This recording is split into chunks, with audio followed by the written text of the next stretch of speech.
Corey Brada here from the Hawkeye of the Storm. Want to take a moment to remind everybody, if you're watching the programming here at the channel, first of all, thank you. Please be sure to tell your friends, your family members, fellow Hawkeyes out there about what we're doing, trying to cover all the recruiting and portal, NIL, Hawkeye football, basketball, men's and women's basketball content coverage we can.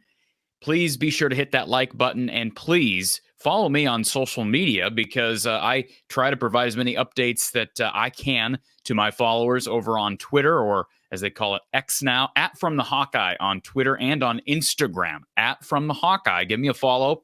Also on Facebook, trying to grow that Facebook page, From the Hawkeye of the Storm on Facebook. Thank you in advance. So the news that I wanted to deliver to everybody today, part of this has been known here for a little while, and the other part broke yesterday. Iowa DB Brenden Deasfernandes telling me yesterday that he is committed to play football for Central Michigan going forward. And Brenden confirmed that on his Twitter account today. Took a visit to the Chippewas over the weekend. Visit went great, according to Brenden, and he is happy to be a Chippewa. Remember, he is a Detroit kid, so he's from Belleville in the Detroit area, and so he'll be closer to home and will get an opportunity to see out his career at the MAC level. Still a good FBS program up there at Central Michigan. They narrowly missed out on bowl play this past season at 5-7. The other part of this news that we didn't cover here a couple of weeks ago, quarterback Joe Labas is also headed to Central Michigan. So his recruitment a little bit quieter. It will be interesting to see what happens with Central Michigan, because keep in mind, their quarterback from this past season is an Iowa kid as well, Jace Bauer, who played high school football down in Ankeny. He entered the transfer portal. He put up moderate numbers at Central Michigan, but nothing that really stood out or blew off the stat sheet, so to speak. And so I would expect Joe Labas to go in there with a fairly new quarterbacks coach in Jake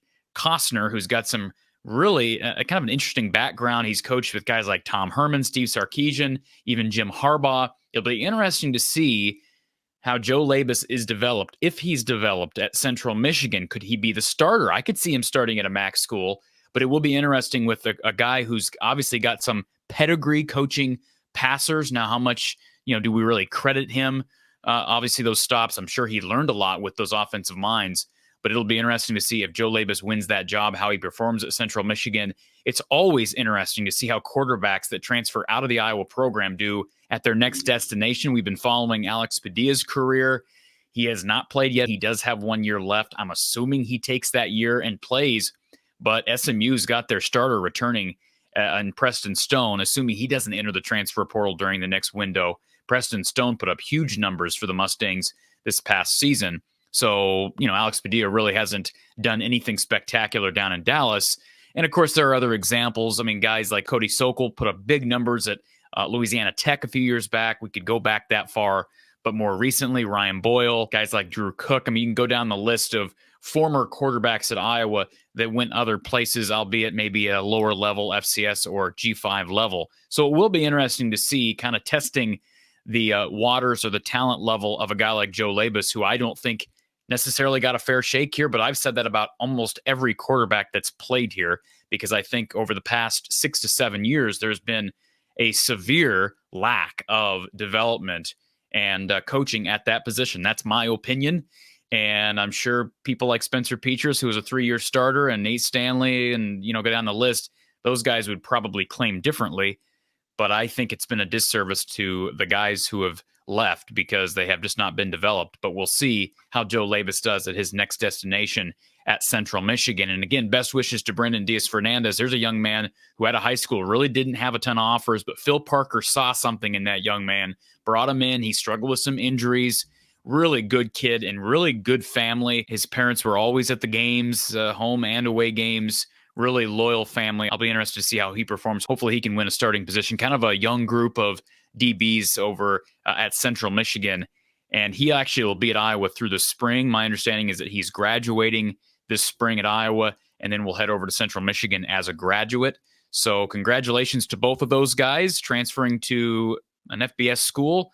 And they'll have at least one familiar face, each of them will, to kind of lay the foundation at their new schools. Of course, Iowa has some work to do to get back under the limit. They've got 92 guys on scholarship entering spring.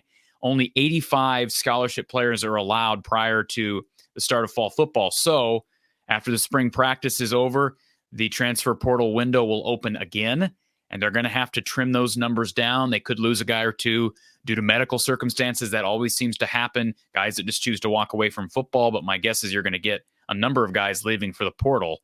So we'll see who those are. As far as Iowa players that are still available in the portal, well, it's interesting. We really haven't heard much from Deontay Vines. I know he had visited UConn and Old Dominion, but the former Iowa receiver who was a starter for a time at Iowa, it's been kind of quiet as it relates to his recruitment. Of course, there's not really a deadline, but a lot of winter conditioning starting for a lot of these kids. So don't have an update on Deontay Vines. I'll try to get one. Ontario Thompson, we've not talked about him, but he has committed to Western Michigan. We'll probably publish a video on his story here this week, and we've got more news coming. So just keep it locked right here. Just wanted to give everybody an update on a couple of former Hawkeyes who have now found new homes. Congratulations to Joe Labas and Brenden Deasfernandes will be transferring to a MAC school. A lot of back and forth between these MAC programs, guys that move on to the Big Ten level, guys that drop down back to the MAC level. And of course, the recruiting base is very similar. Jace Bauer, a good example of an Iowa kid who has ended up playing quarterback over at Central Michigan, but now is in the transfer portal. So we'll see.